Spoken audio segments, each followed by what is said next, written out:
Hey everybody, it's Gregory and Natika McPherson. Hold on. You introduce yourself, right? And then I introduce me. I thought you were going to say something like, hi, it's us, and we or something. That is. Okay, my bad. I was just expecting me to introduce myself. I didn't know you was going to. Hey everybody, I'm Tika. It's Gregory. And we're here with Getting to Know Marriage.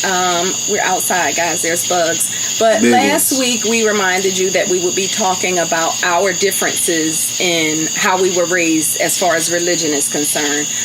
My husband and I were raised in two totally different religions. And both of us were very dedicated to some extent to our religions until we met and started to dig a little deeper on our own. Let me just give you guys a heads up. We are in the process of moving right now, and we've worked all day and things have gone haywire. And we tired. Yes, but we were scheduled to shoot, so we thought about canceling, but the whole idea of our presentation to you is real life, and this is real life. We're tired, so we're going to keep it pushing. Stinky. You want to start with how you were raised? Well, I was raised as a Jehovah's Witness, pretty much. Or in New York also, when we lived there, went to the Kingdom Hall, and then we moved down here in North Carolina.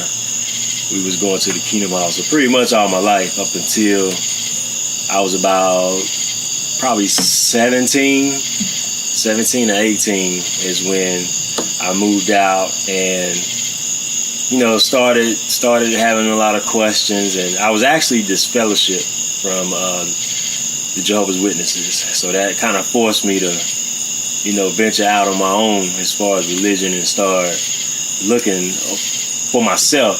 And I'm not even gonna say religion. I'll just say the spiritual side, finding out who God, Jehovah really is for myself by reading the Bible and getting my own understanding. That's where I'm at now.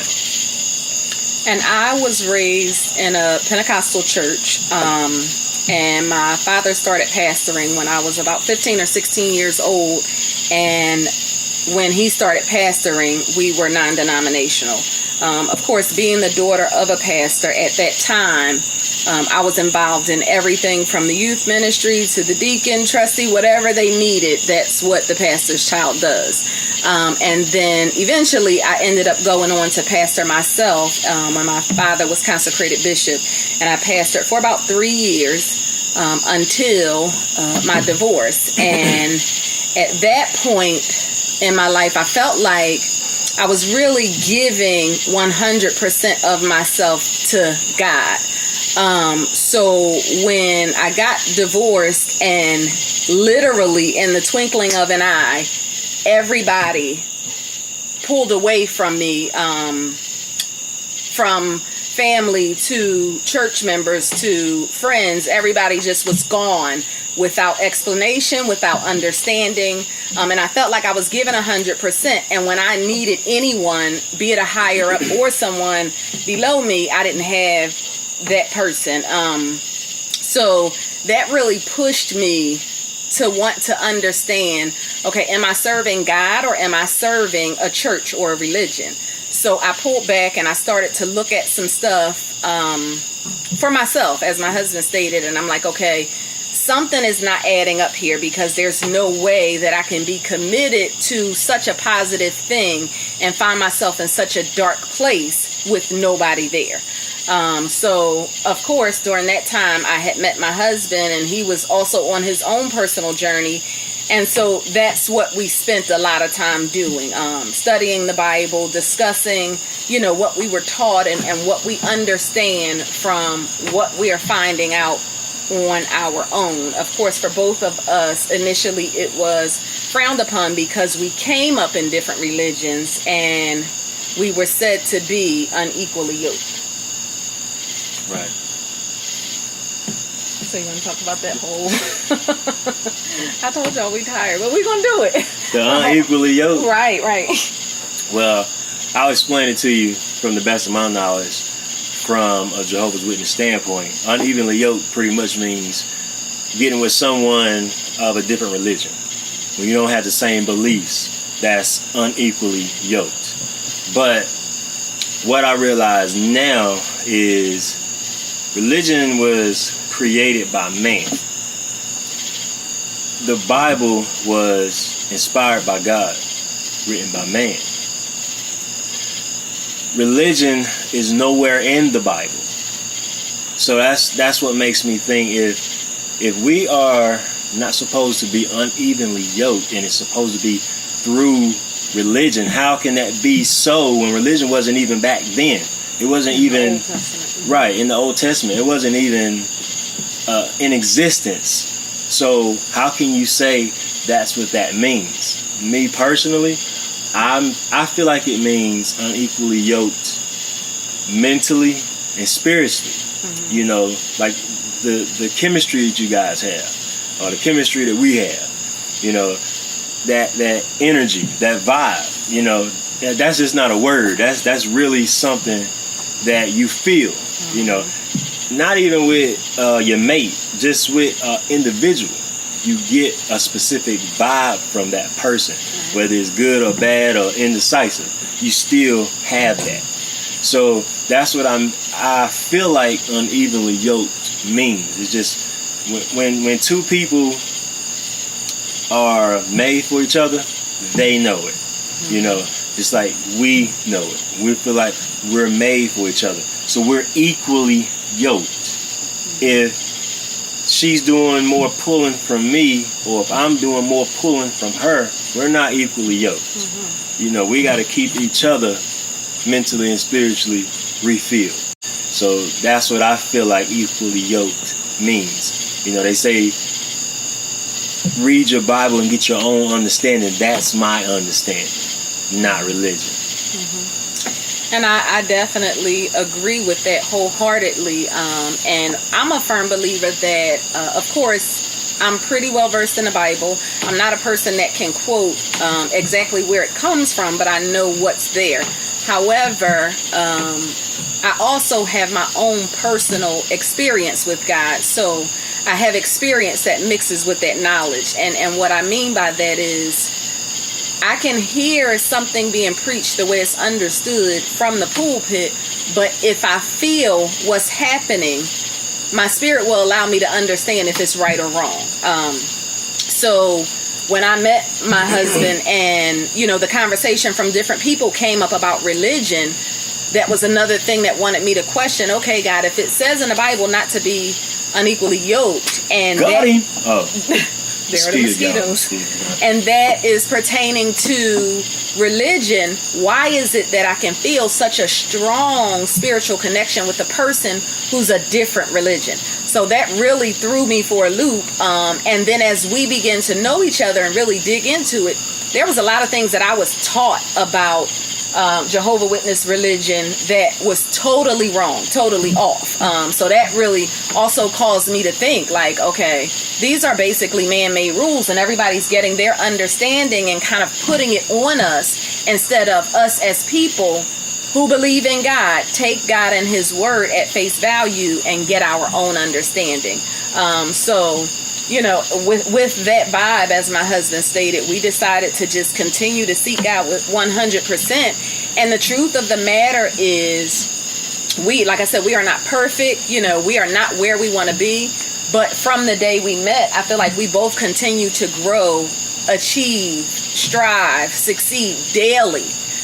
So to me, there's no way that I can say that it's not God or that we're not unequally yoked, because if we weren't, how would we be making such great strides? Yeah, that's true. I mean, to me, it's almost unexplainable. I mean, I grew up hearing people talk about, especially in the church, how they got the Holy Spirit. You know, they feel the Spirit. You know, if you haven't felt that, you just don't know. You know what I mean? Some people think you're crazy when you say it. You know, and it's just it's a feeling that you cannot explain. Like I said before, you cannot explain the feeling that you have. If you are a reflection of God, then you'll feel it. You'll know it. You know what I mean? You will definitely know it. And I feel like for me it stands out because obviously we know that God speaks to us in different ways and he inspires us in different ways. And one thing about my husband is since I've met him, prior to meeting him, I was a very feisty person by nature, very feisty as a child, even as an adult. But I thought about it at one point in time that I needed to change it because I have all sons and I didn't want them to marry a feisty woman. But not until I met my husband, I started to see the God in him, which caused me to challenge the God in me. So it was almost like, okay, when I'm in his presence, I feel like, Tika, you know better. Do what you're supposed to do. So it came to a point where I'm like, okay. Do what you're supposed to do. Without him having to go here, it was just the God in him that caused me to check myself. So, you know, when you talk about religion, I don't knock anybody's religion. And no, we definitely don't. We're definitely not bad mouthing any religion out there. Not at all. We're just expressing the way we feel, our understanding of everything. Right. And so, you know, there are times, you know, and for those of you who are curious, no, I don't go to church anymore. I'm not saying that other people shouldn't go, but this is my life. Like I said, my husband and I, we spend a lot of time with God and the Word. But as far as going to church, I do get my urges because I miss the good old music where I'm like, babe, can we go to praise and worship today? But, I mean, that's the extent of it for me right now. However, I must admit that I feel closer to God today than I ever have in my life. And I know that because just like we talked about this vlog, people are drawn to us. But we are humble enough to know and understand that it's not us that people are drawn to. It's the God that people see in us, and they want to bring that out in themselves. So, you know, we're very grateful that we can be that example no matter what. Even on the day that we're moving and we really don't feel like it, we can still exemplify, you know, the right thing to do. But, you know, to me, it's really not about religion. None of that really matters. No, not at all. Religion is, like I said, is a specific group. I look at it also like this. Religion is just like a college fraternity, you know, or any kind of group out here in the world. There are certain stipulations that you have to meet to be a part of that group. Yeah. And if you either with it or you're against it, you know, and there's benefits to all the organizations. There's benefits to it, but it's all about what you want to do. You shouldn't be looked at as, oh man, you don't go to church. You know, that's what you get when somebody say, oh, where you go to church at? And you say, I don't go to church. Oh, you don't go to church? People think just because you don't go to church, you don't have that spiritual connection with God. It's people that go to church that don't have a spiritual connection. You better preach. I got a spiritual connection with God. I feel like I really, in my heart, soul and mind, I feel like I do have a spiritual connection with God. And like I said before, if you feel it, you'll know it. Right. You'll absolutely know it. And I look at it like, this is also my opinion. This is how I feel. My conscience is that spirit. Mm-hmm. My conscience is God talking to me. Mm-hmm. My conscience is like my mom standing right here in front of me. You know better. Right. You better not do that. Right, it's that simple. Right, that's how I feel. Everybody don't have that conscience though. Some people have the demon in front of them. You know, you just never know. I feel like I'm fortunate enough to be on the good side. You know, I asked my wife the other day, I said, I was thinking this. You know, do I give credit to my mom or give credit to me as in being created in God's image, to being who I am? because my mother instilled a lot in me. You know, my whole family instilled a lot in me. But I was still able to become the person that I am, and I realized that is a privilege. I love it. You know, I'm glad to be a part of it. That's why I try to embrace everybody. Anybody out there that know me, know I'm that type of person. I feel like it's the God in me. And if you know yourself, you have no choice but to know God. Right. And one thing that I also want to point out is, like my husband was saying, you know, I also agree. The different religions are just like a fraternity, or, you know, picking a job to work at or anything. The part that saddens me is the fact that as a people, we can't understand every religion is seeking God, no matter what. Every religion is seeking God. We may call him a different name. You know, some people may add a different book to the Bible, but at the end of it, everybody is seeking the same thing. So in my opinion, what is the point in fighting against each other to say, you shouldn't be that, you should be my religion? If we're all seeking to please God and focus on who we are and what we choose, I feel like we would be more successful as a people. And if you choose to be Muslim, or if you choose to be, you know, Buddhist, that is fine. But my problem is when it's pushed or forced on other people, in the sense of, unless you become my religion, you're doomed one way or another. Right. So, you know, I feel like everybody is entitled to who they are, and we love who we are, and we love God. Yeah. We love God. You know, I want to say one thing real quick. I'm going to make this quick. I'm a rider. People that know me know I'm a bike rider. And I don't want to be a part of a motorcycle club. I don't care if it's this club, that club, or the third one. I'm an independent rider. You know, the main purpose is to ride. But I am still able to have events where I have different people from every group meeting, talking, hanging out. That's me. I don't want to be a part of any set, but I want everybody to be a part of me and to be welcome. And that's how religion is. I think that's how it should be. All right, guys. Thanks for tuning in with us. Again, this is Getting to Know Marriage with Gregory and Natika. Don't forget the Mobile Mac Shop, 2715 South Main Street in Concord, North Carolina. Phone number? 704-262-3412. I'm going to say it again. Guys. Hold on. Say it again. 704-262-3412. I'll let you rock.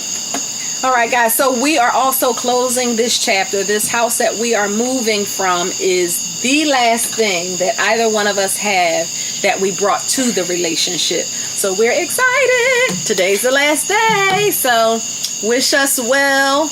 Tune in with us next time. Have a good one. Peace.